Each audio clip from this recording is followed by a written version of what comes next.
All right, everyone. I'm here with one of my all-time favorite patients, Miss Rachel. Hello. And she's also one of the best-smelling patients I've ever had. So, yeah, she owns her own cologne business and perfume business, so she always smells wonderful. Anyway, so we're talking about her knee injection that happened 3 months ago. And why don't you tell everyone how your knee was feeling before the injection? Like, what couldn't you do? I could not walk. I could not bend. I could not hardly get up out of the bed in the morning. Since I've had this injection, the pain has been minimalized. No pain at all.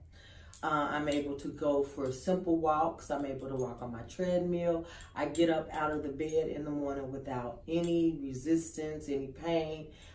It's just been wonderful. That's fantastic. Good.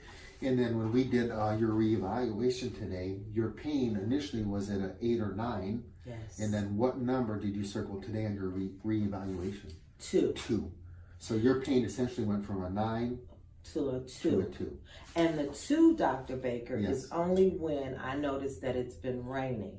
Oh. I get a little bit of swelling and Sure. things, but on a day-to-day basis, I have no pain. That's wonderful. And again, this is just a 3-month follow-up. Yes. So what's really encouraging is that the regenerative process happens over time, and you're going to continue to get better and better over the next 9 months to a year. So that's exciting. Wonderful. It's exciting. Well, very good. And then last question is, would you do this again? I definitely would. Yeah. And I have referred you to about 2 of my coworkers and family members. Well, I appreciate that so much. Well, thank you so much. You are so welcome. Okay. Yes.